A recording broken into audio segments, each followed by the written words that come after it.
役军人优待证有5大作用，在全国这3个地方是最好用，赶紧了解。自国家正式启动退役军人信息采集并办理、发放退役军人优待证以来，相信有很多退役军人已经享受到相关政策上的优待。不过还有很多人仍然搞不清楚退役军人优待证到底有何实际用处。目前社会上针对不同省份对退役军人优待证采取不同优待政策的做法普遍存在争议，大家对为何退役军人优待政策无法实现全国统一而感到困惑。现阶段退役军人优待证最实用的作用是什么？当前退役军人优待证又在哪些地区最好用？未来相关优待政策又将如何发展？各位退役军人需要及时了解相关情况。1、优待证的5大作用。第一个实际作用就是乘车优惠或免费。乘车优惠想必是大家最熟悉的退役军人优待证的用处，只是并非国内所有的城市都有相应的政策。比如青岛市规定退役军人可持证免费乘坐市内公共交通工具，温州市规定退役军人可持有效期内的温州社保卡免费乘坐市内公交和轨道 S1、S2 线等等。不过也有很多城市出于财政、交通状况等问题没有跟进相关政策。第二个实际作用是景区门票优惠或免费。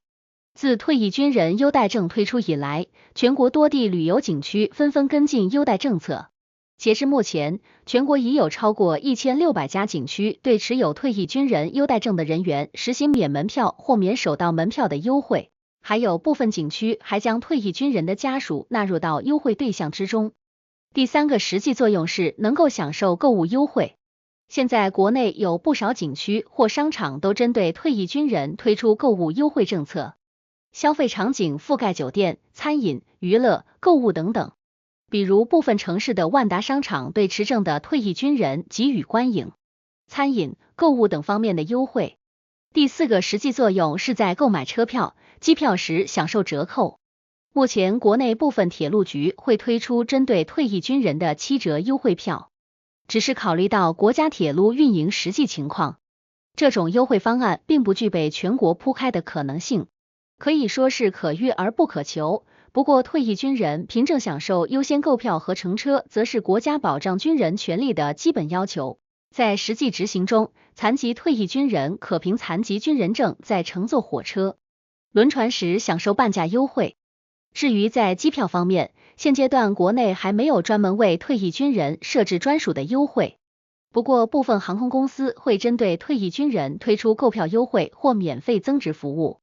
第5个实际作用是享受银行提供的优惠服务。退役军人优待证本身就是具有金融属性的银行卡，其基础性的金融功能就是领取退役军人优待金。不过这张银行卡同样也可以开通信用卡功能，银行方面也会针对退役军人优待证推出相应的优惠服务，比如利率相对较低的贷款服务等等。2、政策友好性高的地区。目前国内退役军人优待证在优待政策方面仍处于探索阶段，不同省份和地区的优待政策也不尽相同。不过各地都把完善优待政策视作推进双拥工作发展的重点。经过这2年的摸索，现阶段国内有3个地区在退役军人优待政策落实上走在全国前列。第一个地区是江苏省。江苏省在制定退役军人优待政策时注重实用性，退役军人真正能够享受到优待政策的福利，比如免费乘坐省内市政投资的城市公共交通工具，免除部分省内博物馆、旅游景点门票，以及享受退役军人子女优先安排公立学校就读等政策支持。第二个地区是内蒙古自治区。内蒙古自治区在退役军人优待政策上，注重将优待对象覆盖到退役军人家属，尤其是军人3属、因公牺牲军人遗属、病故军人遗属以及烈士遗属。政府在公共交通、医疗保健、生活服务以及购物文旅等方面会向他们提供优待政策。除了向退役军人及其家属提供生活优待之外，内蒙古自治区还十分重视对退役军人及其家属的荣誉激励，比如组织返乡仪式，将参战或立功受奖的退役军人写入地方志，广泛宣传双优模范事迹，展现新时代退役军人的优秀风貌等等。第三个地区是甘肃省，除严格执行国家规定的优待政策之外，甘肃省退役军人事务厅先后2次公布退役军人优待目录，优待政策涵盖生活服务、文旅购物、交通优待、通信优待以及医疗优待等近100项服务，切实维护退役军人的合法权益。3. 全国通用面临的困境。自国家集中推进退役军人优待证办理事项以来，有不少人一直对国内各地区无法实行统一的退役军人优待政策而感到困惑。按理说，退役军人都是曾为国家做过贡献的，参战老兵或者立功受奖的退役军人获得额外优待是应该的。可为何各地区在退役军人优待政策上却存在较大差异？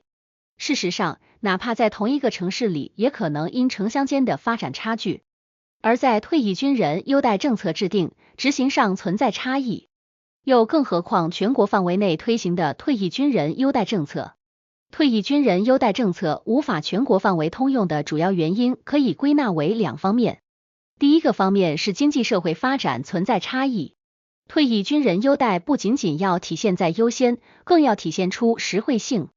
不过地方政府要为退役军人提供实际优待，就必须充分建立在自身财政能力的基础之上。换句话说，没有金刚钻，就别揽瓷器活。在充分认清财政能力和政策空间的基础上推出优待政策，是退役军人优待政策能够切实落地，惠及广大退役军人及其家属的重要前提。第二个方面是地区和历史人文因素的影响。国内不同地区因地理环境、气候条件等因素影响，导致军队人员面临的服役条件和任务都不相同。比如部分军队驻地被认定为艰苦边远地区，这些军队驻地所在省份在制定退役军人优待政策时，就会向这些人员倾斜。至于历史人文因素，不同地区的民众可能会因为历史过往而对军人持有特殊的感情，这些地区的退役军人优待政策会相对比较全面。实际上，就算不同地区推行相同的优待政策，在具体落实上也难以保证一视同仁。4. 政策优待的趋势。目前全国范围内退役军人优待政策在发展和实行上仍处于探索阶段，特别是在优待政策的普适性上还存在一定差距。比如市政公共交通免费仅在部分地区推行，教育、医疗政策的支持力度差异大，生活服务优惠的种类不足等等。当然，如何弥合城乡间在优待政策落实上的差距，仍然是下一阶段相关工作的重点。政策是在为完善优待制度提供指引，重点还要看如何切实落实到日常执行阶段，这就需要政策、资源、监管形成合力，切实保障退役军人的合法权益。除了持续强化退役军人优待政策的执行力度之外，下一步各地区还将聚焦提高优待水平，为退役军人及其家属提供更具性价比的优待支持，比如提供就业政策倾斜，适当提供就业创业补贴，以及在教育、医疗以及住房保障等领域提供更多实际优惠等等。双拥工作历来是各级政府民政部门的重要工作之一，制度层面完善退役军人优待政策是拥军优属、拥政爱民的典范，更是军民融合发展的重要体现。在以往退役军人优待政策执行的过程中，很少会出现法治层面的突出矛盾，其原因主要是之前的优待政策牵扯的利益冲突少，优先层面的优待多。不过随着退役军人优待政策逐步向实际利益优待方向发展，未来必定会牵涉到不少利益问题，这时法治化的护航就显得十分重要。在国家和地区逐步完善退役军人优待政策的同时，法治建设方面也在同步跟进。未来涉及到退役军人权益保护的法律问题，也会是法律援助服务的重要项目之一。总结，全国范围内的退役军人优待证集中办理已有2年多的时间，相信有不少退役军人都享受到了相关优待政策。现阶段国家退役军人优待政策主要集中在交通优待、文旅优待、生活服务优待、购票优待以及银行服务优待等几个方面。不过不同地区制定的优待政策差异较大，而且同一个城市在具体政策执行上也会存在差距。实际财政水平、历史人文因素等原因是制约各地区退役军人优待政策发展和落实的主要因素。不过，这种政策普适性的缺失正在被加速弥合，只是政策执行上的差距不可能完全被消除。